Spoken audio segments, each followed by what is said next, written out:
Noah Fifita is back at the University of Arizona. What does this mean for the Wildcats? And also, what does this mean going forward?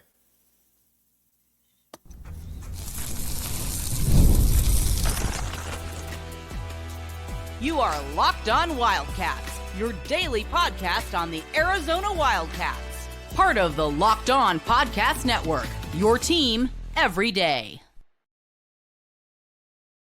The show is brought to you by the College Football Playoffs. It's that time of the year. The College Football Playoffs is back, and with this newly expanded 12-team format, it's guaranteed to be bigger. You can check it out at TNT, True TV, TBS, and Max. Check it out. All right, another guy that's back. Mr. Noah Fifita is back, ladies and gentlemen. And again, this is a big get for the University of Arizona. First of all, it also just shows you, too, just what a good dude Noah Fifita and his family are. You talk about the epitome of somebody that backs the A. This guy backs the A. Now, I would have said that if the offensive coordinator wasn't good that Arizona brought in, I would say that that Noah Fifita would have been crazy to come back to the U of A. But I like Seth Dagey. I like what I've seen from Seth Dagey, and I think there's a lot to like about Seth Dagey and everything that he can bring to the table, that he can bring to the situation. So again, there's that. Plus, you're getting some new receivers in here as well that are looking good. Obviously, you got a Washington State guy caught for 700 yards. You also got Luke Weissong. You've also got Chris Hunter. That's not a bad little triumvirate right there. And then at the running back spot, if you can get somebody in there to help out with Kedrick Reesano, I think Arizona's really cooking with canola oil. So there is that. Now, with the big thing about it, too, is with the offensive line. What can Arizona do about the offensive line? Because that is going to be a major, major, major issue. What can Arizona do with that offensive line? And I think a big part of it, too, is that you've got to get guys, and I've been saying this from day one, you got to get guys in there that I think played at Power 4 schools. I do not care if they were backups at Georgia or Michigan. That doesn't mean they can't play here. So there's obviously that. Then, when it comes to the rest of this unit, it's also fascinating because you've got those guys. I am curious what this means for a Kean Burnett. Could Kean Burnett come back?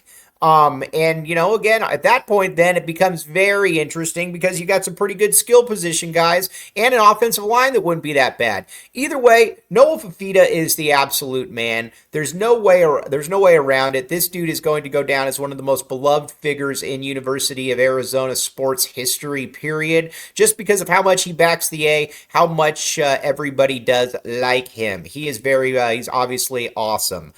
So the next step, though, and this is something else that's also very good for Arizona, is that Genesis Smith is back as well. These guys that went and visited up in smelly, rainy Seattle have decided that they are coming back. And not only are, and Genesis Smith is the linchpin. Genesis Smith is an NFL safety. People that have come in here, they look at it, they're like, man, we're going to be back here for him. Can guarantee you that one. He is a second or a third round guy, I think. He's big, he's athletic, he can do a lot of different things. Genesis Smith is the absolute man. Watching him too, you can tell that his ball skills are really good. There's a lot to like about Genesis Smith, his game, and what he can do for the Wildcats. So I think that's an exciting part about all of this. Then the other one that I think you got to look at too, and say, what does this mean for the secondary then? Dwayne Aquina is going to be back there in the secondary. That's obviously a good thing. We are big, big fans of Dwayne Aquina on this show. We are huge fans of Dwayne Aquina on this show. And being able to work with a player like that, then all of a sudden you got a Javion Cole, you got a Marquise Groves Killebrew. All of a sudden it doesn't look that bad. And I think that's again, we're not going to fall into the same trap we fell into last year, but you at least start to see a semblance of a team coming together. Now, the lines are absolutely terrible. There's no way around it. You've got to get better on the lines. But the offensive line is not good. Not only is the offensive line not good, you don't have anybody coming back, so you got to address that. The defensive line, I like Isaiah Johnson, but Isaiah Johnson's hurt all the time, so that's something that you've got to factor in. Not only is Isaiah Johnson hurt all the time, you've also got a guy in You've also got a guy in a Chuba May, who I know this coaching staff loves. I am not necessarily as big on Chuba May as others are, but there's that. Trey Smith's okay as well, so there's that. But it's going to be fascinating to see how this one does play out. But either way, not a bad start. Nobody's been harder on Brent Brennan than me, but at the same time, there's something there. Now we're going to talk about all of that and more in a second. But first, the college football playoffs on TNT. It's that time of the year. The college football playoffs is back, and with the newly expanded 12-team format, it's guaranteed to be bigger and better than ever, bringing all the hard-hitting and high-flying excitement that you love. TNT Sports coverage of the college football playoffs begins December 21st, starting with the college football playoffs kickoff show presented by AT&T at 11 a.m. Eastern. Leading into our first matchup, the Southern Methodist University Mustangs battling the Penn State Nittany Lions at noon. Then the Clemson Tigers looking to upset the Texas Longhorns on a showdown at 4 p.m. Eastern Time. Don't miss a moment of this action. Watch the college football playoff presented by Allstate live on TNT, True TV, TBS, and Max. Again, the college football playoffs, ladies and gentlemen.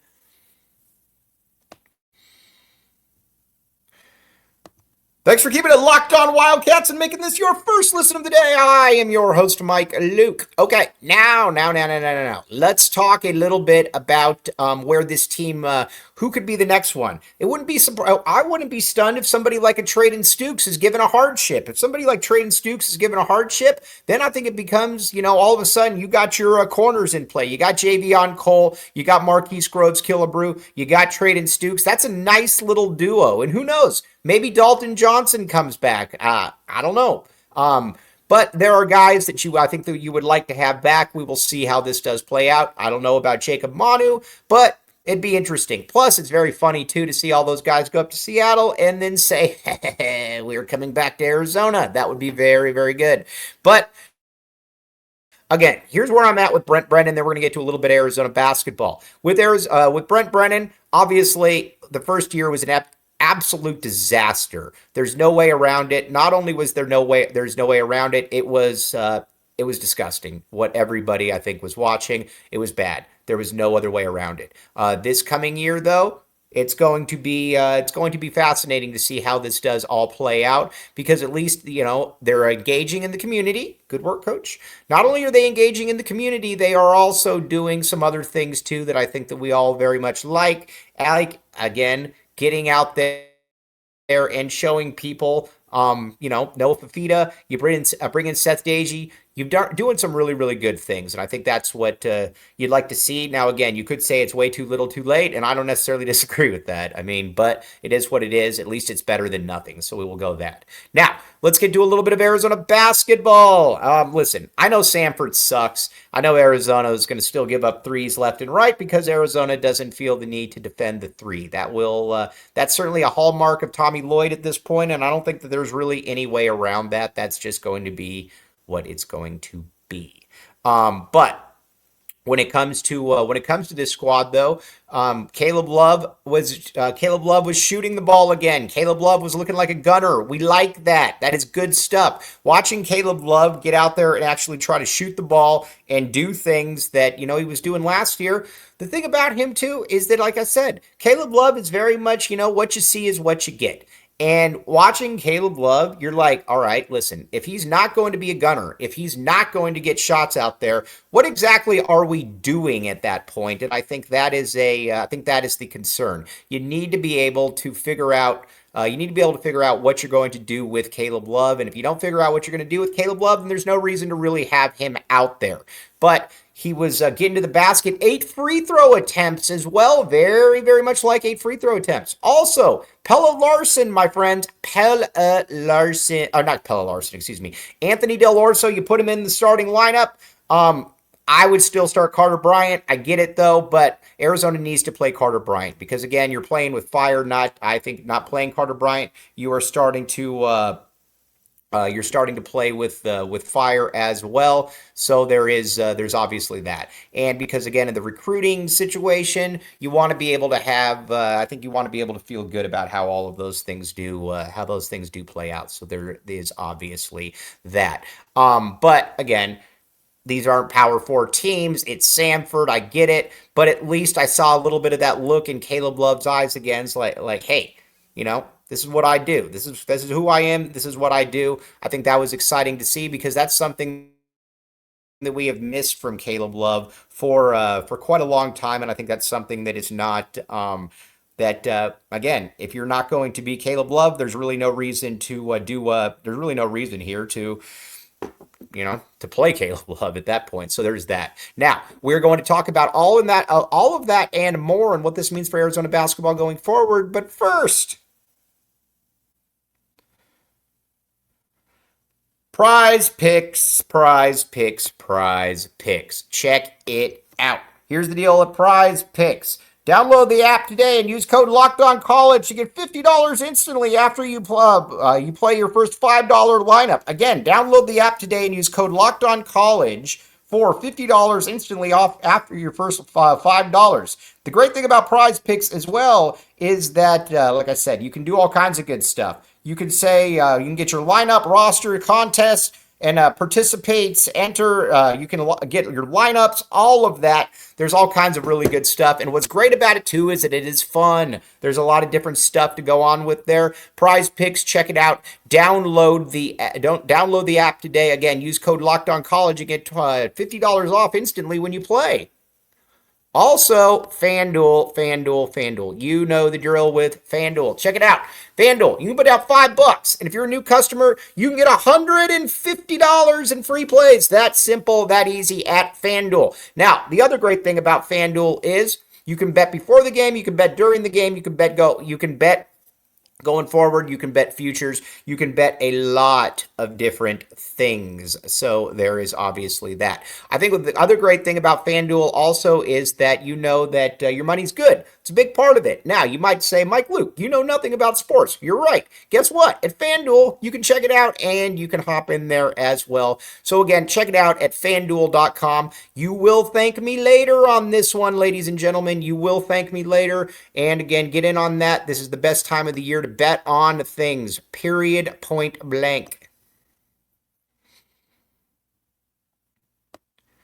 Thanks for keeping it locked on Wildcats and making this your first listen of the day. I am your host, Mike Luke. All right, now, what are we making out from this Arizona basketball game? I think with Arizona, here's the other thing that we need to talk about. Is that this team, again, is going to go as far as Caleb Love takes this team. Period, point blank.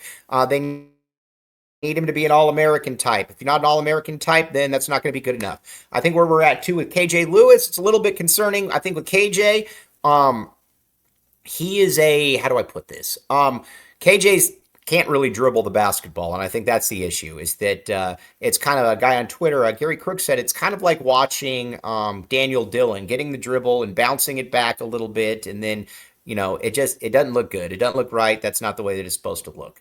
And that doesn't look like an NBA handle. So I think you're a little bit limited there.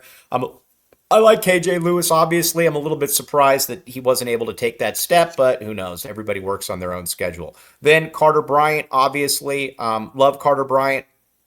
Like to see him play more. Jaden Bradley in there as well. Jaden Bradley's the best player on the team. I'm also okay with Mo Krivitz not playing the rest of the season. Watching Mo, Mo's kind of clunky. Mo's kind of stiff. Mo's kind of a stiff.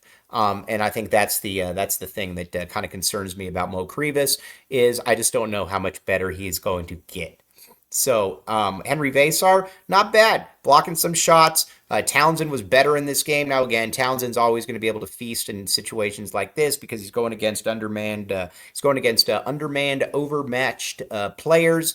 It's against bigger guys that Trey Townsend is going to have a struggle with. But overall, like I said, I'll take the performance just because of Caleb Love. Now, with Arizona basketball moving forward, or Arizona football moving forward, hopefully we're talking about more breaking good news here. Obviously, it is awesome that Noah Fifita is back. Genesis Smith back as well. That means a ton. And you've also got guys possibly waiting in the wings to come back as well. So there's going to be a lot of fun when it comes to that as well.